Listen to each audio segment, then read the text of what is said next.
ನಮಸ್ಕಾರ. ಎಲ್ಲರೂ ಹೇಗಿದ್ದೀರಾ? ಆರಾಮಿದ್ದೀರಾ? ನಾವು ಆರಾಮಿದ್ದೀವ್ರಿಪ್ಪ. ಯಾರ್ಯಾರು ವಿಡಿಯೋ ನೋಡ್ತಿದ್ದೀರಾ ದಯವಿಟ್ಟು ಸಬ್ಸ್ಕ್ರೈಬ್ ಮಾಡಿಕೊಂಡು ಪಕ್ಕದಲ್ಲಿರೋ ಬೆಲ್ ಐಕನ್ ಕ್ಲಿಕ್ ಮಾಡಿ ವಿಡಿಯೋಗೊಂದು ಲೈಕ್ ಕೊಟ್ಟು ನಿಮ್ಮ ಅನಿಸಿಕೆ ಅಭಿಪ್ರಾಯಗಳನ್ನು ಕಮೆಂಟ್ ಮೂಲಕ ತಿಳಿಸಿ. ಇವತ್ತಿನ ಕತೆ ಬಂದ್ಬಿಟ್ಟು ಜಯಮ್ಮನ ಸಂಸಾರದ ಕತೆ. ಜಯಮ್ಮನ ಸಂಸಾರದಲ್ಲಿ ಯಾರ್ಯಾರು ಇರ್ತಾರೆ ಅಂದರೆ ಜಯಮ್ಮನ ಗಂಡ ಶಿವಣ್ಣ. ಇವರಿಗೆ ಒಬ್ಬಳೆ ಮಗಳು, ಅವಳ ಹೆಸರು ಪ್ರಿಯಾ. ಕಾಲೇಜಿಗೆ ಹೋಗ್ತಾ ಇರ್ತಾಳೆ. ಅಪ್ಪನ ಮುದ್ದಿನ ಮಗಳು, ತುಂಬ ಪ್ರೀತಿಯಿಂದ ಸಾಕಿರ್ತಾರೆ. ಒಬ್ಬಳೆ ಮಗಳಲ್ವಾ. ಈ ಕಥೆಯಲ್ಲಿ ಪ್ರಿಯಂದೇ ಮೇನ್ ಕ್ಯಾರೆಕ್ಟರ್.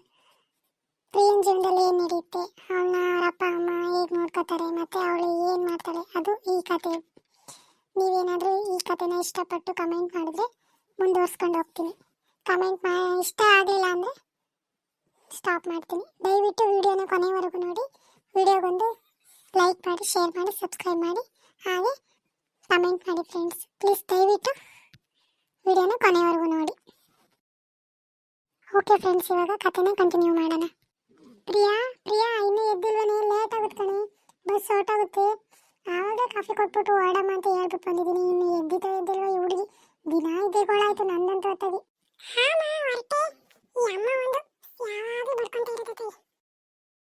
ಕರೆದ್ರು ಮಾತಾಡ್ತಾಳೆ ನೋಡು. ಬಾರೇ ತಿಂಡಿ ತಿನ್ನು, ಎಷ್ಟು ಸಲ ಕರಿಬೇಕು. ಮಕ್ಕಳು ಕೇಳಿದ್ರೆ ಕೇಳ್ತಾವೆ, ನೀನಂತೂ ನನ್ನ ಮಾತು ಕೇಳಲ್ಲ. ಓ, ತಿಂಡಿ ತಿನ್ನೋ ಕರಿತಿದ್ದೀನಿ. ಬ್ಯಾಗ್ ಇಲ್ಲೇ ಇಟ್ಬಿಟ್ಟು ತಿಂಡಿ ತಿನ್ಬಿಟ್ಟು ಹೊರಡ್ತೀನಿ. ಅಮ್ಮ ನಾನು ರೆಡಿ, ಬಂದ್ಯಾ? ಬಾ, ಎಷ್ಟು ಸತಿ ಕರೆಯೋದಿನ, ಬಾ ತಿಂಡಿ ತಿನ್ನು. ಹಾಂ, ನಾನು ಬಂದೆ, ರೆಡಿ. ತಿಂಡಿ ತಿಂದು ಮುಗಿದ್ಮೇಲೆ ಏನಿದ್ರು ಹೊರಡ್ಬೇಕು ನೀನು. ಇವತ್ತು ದಿನ ಅದೇ ಆಟ ಮಾಡ್ಕೊಂಡಿದ್ಯಾ? ನಿಮ್ಮಪ್ಪ ದುಡ್ಡು ಕೊಡೋಕ್ಕಾದ್ರು, ನೀನು ತಿಂಡಿ ತಿನ್ನೋಕ್ಕಾದೆ. ದಿನ ಹೊರಗಡೆ ತಿಂದು 6 ದಿನಕ್ಕೂ 3 ದಿನಕ್ಕೂ ಹುಷಾರು ತಪ್ಪೋದು. ಮನೇಲಿ ತಿಂಡಿ ಮಾಡಿದ್ದೀನಿ, ತಿಂದು ಹೋಗು. ಯಾಕೆ ಆ ಮಗು ಹಂಗೆ ಬೈತಿದ್ಯಾ? ತಿಂಡಿ ತಿಂದ್ಬಿಟ್ಟೆ ಹೋಗ್ತಾಳೆ ಬಿಡು. ನೀನು ತಿಂಡಿ ತಿಂದ್ಬಿಟ್ಟು ಹೋಗಮ್ಮ ಪ್ರಿಯಾ.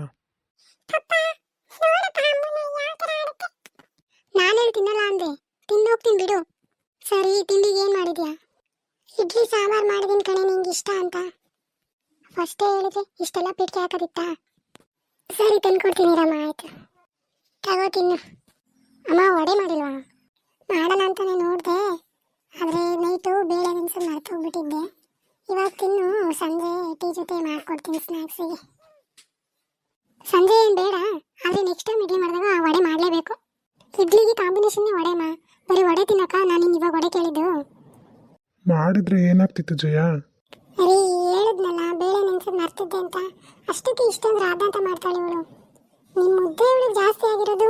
ಒಬ್ಬಳು ಇವಳಿಗೆ ಆ ಗೀತನ ಮಗಳು ನೋಡು, ಬೆಳಗ್ಗೆ ಎದ್ದು ಅವಳೇ ತಿಂಡಿ ಮಾಡಿಕೊಂಡು ತಿಂದು ಎಲ್ಲ ಕೆಲಸ ಮುಗಿಸಿ ಅವ್ರ ಅಮ್ಮನಿಗೆ ಎಷ್ಟು ಸಹಾಯ ಮಾಡುತ್ತೆ ಗೊತ್ತಾ ಹುಡುಗಿ. ಇವಳು ಇದ್ದಾಳೆ ಕನ್ನಡಿ ಮುಂದೆ ನಿಂತರೆ ಟೈಮ್ ಹೋಗೋದೇ ಗೊತ್ತಾಗಲ್ಲ ಇವಳಿಗೆ. ಇನ್ನು ಅದರಿದ್ರೆ ಫೋನ್ ಬೇರೆ, ನೈಟೆಲ್ಲ ಓದ್ಕೊಂಡು ಕುತ್ಕೊಳ್ಳೋದು, ಬೆಳಗ್ಗೆ ಲೇಟಾಗಿ ಎದ್ದಾಳೋದು. ಸರಿ ಆಯ್ತು ಕೊಡು, ವಡೆ ಮಾಡ್ತಿದ್ರು ಇಷ್ಟ. ಅದಕ್ಕೆ ನಮ್ಮ ಮನೇಲಿ ತಿಂಡಿ ಮಾಡಲ್ಲ. ಇಷ್ಟೆಲ್ಲ ಪಿಟ್ಕೆ ಆಗ್ತೀಯ ನೀನಂತೂ, ಯಾವಾಗಲೂ ನಾನು ಬೈತಾನೆ ಇರ್ತೀಯ, ಸಿಡುಕ್ತಾನೆ ಇರ್ತೀಯ. ಸರಿ ಪುಟ್ಟ, ಆಯಿತು, ನೀನು ಹೊರಡಮ್ಮ, ಟೈಮ್ ಆಗುತ್ತೆ. ಓಕೆ ಪಪ್ಪ. ಅಪ್ಪ ಮಕ್ಕಳು ಇಬ್ಬರು ಸರಿಯಾಗಿರ. ನನ್ನ ಮಾತಿ ಮನೇಲಿ ಯಾರು ಕೇಳ್ತಾರೆ? ಕುಣೀರಿ ಮಗಳ ತಾಳ ಕರೆಕ್ಟಾಗಿ. ನಾನು ಯಾಕೆ ಹೇಳ್ತಿದ್ದೆ, ಯಾಕೆ ಹಿಂಗೆ ಆಡ್ತಿದ್ದೆ ಅಂತ ನಿಮಗೆ ಇವಾಗ ಗೊತ್ತಾಗಲ್ಲ, ಮುಂದೊಂದಿನ ಗೊತ್ತಾಗುತ್ತೆ ನಿಮಗೆ. ನಾನು ಎಷ್ಟು ಹೇಳಿದ್ರು ನಮ್ಮ ಮಾತು ಕೇಳ್ತೀರಾ ನೀವು? ಆಡ್ರಿ, ಅಪ್ಪ ಮಕ್ಕಳು ಎಷ್ಟು ಆಡ್ತೀರಾ ಆಡ್ರಿ, ನಮ್ಮ ಮಾತಿ ಮನೆಗೆ ಯಾರು ಕೇಳಲ್ಲ. ಇವತ್ತು ಮಾತಾಡಲ್ಲ ಕಣ್ರಿ, ನಾನು ಅವತ್ತು ಮಾತಾಡ್ತೀನಿ. ಇಲ್ಲಿಂದೇನಾದರೂ ಹೊರಗಡೆಯಿಂದ ಮನೆಗೆ ಬರೋಂಗಿಲ್ಲ, ತಕ್ಕೊಂಬಿಡ್ತಾಳೆ ಹಳೆ ರಾಘವ. ತಿಂಡಿ ತಿಂದ್ರಾ, ಊಟ ಮಾಡಿದ್ರ ಅಂತ ಏನು ಕೇಳೋಂಗಿಲ್ಲ, ಬರೀ ಇದೆ ನಿಂದು. ಮನೆಗೆ ಬರೋಕ್ಕೆ ಬೇಜಾರಪ್ಪ. ನನ್ನ ಮಗಳಿದ್ರೆ ಮಾತ್ರ ಮನೆಗೆ ಬರೋಕ್ಕೆ ನನಗೆ ಮನಸ್ಸು, ಇಲ್ಲ ಅಂದರೆ ಮನೆಗೆ ಬರೋಕ್ಕೆ ಆಗಲ್ಲ. ಹಂಗಾಡ್ತಾಳೆ ಹಂಗೆ. ನಡಿ ಟೈಮ್ ಆಯಿತು, ಹೊಲಕ್ಕೆ ಅಡುಗೆ ಮಾಡ್ಕೊಂಡು ಬುತ್ತಿ ಕಟ್ಕೊಂಬಾ. ನನಗೊಂದು ಸ್ವಲ್ಪ ಏನಾದರೂ ತಿಂಡಿ ಕೊಡು, ನಾನು ಹೋಗ್ತೀನಿ. ಟೈಮ್ ಆಗುತ್ತೆ, ಕೆಲಸ ಇನ್ನೂ ಭಾಳ ಇದ್ದಾವೆ. ಬುತ್ತಿ ಕಟ್ಕೊಂಬರೋದು ನನಗೂ ಗೊತ್ತು ಕಣ್ರಿ, ನಾನು ಬರ್ತೀನಿ. ಅತಿಯಾದ ಮುದ್ದು ಒಳ್ಳೇದಲ್ಲ ಕಣ್ರಿ, ಹೇಳೋದು ನನ್ನ ಮಾತು ಕೇಳಿರಿ ಒಂದು ಸ್ವಲ್ಪ. ನನಗೂ ಗೊತ್ತು ಮಗಳು ಹೆಂಗೆ ಬಳಸ್ಬೇಕು ಅಂತವ. ನಿನ್ನಿಂದ ಏನು ಹೇಳ್ಸ್ಕೊಂಡು ಕಲಿಬೇಕಾಗಿಲ್ಲ. ನನ್ನ ಮಗಳು ನನಗೇನು ಅಂತ ನನಗೆ ಚೆನ್ನಾಗಿ ಗೊತ್ತು. ಹೋಗಿ ಕೆಲಸ ನೋಡಿ, ಶಾನೆ ಅದಿ. ಇವಾಗ ಮಾತಾಡಲ್ಲ, ಮಾತಾಡೋ ಟೈಮ್ ಬರುತ್ತೆ, ಯಾವಾಗ ಮಾತಾಡೋದು ನಾನು. ಹೋಗ, ನಾವು ಒಂದು ಸಂಭಾಳ್ಸೋಕ್ಕೆ ಆಗಲ್ಲ ಅತ್ತೆಗೆ. ಜಯ ನಿಂತ್ಕೊಳ್ಳಿ.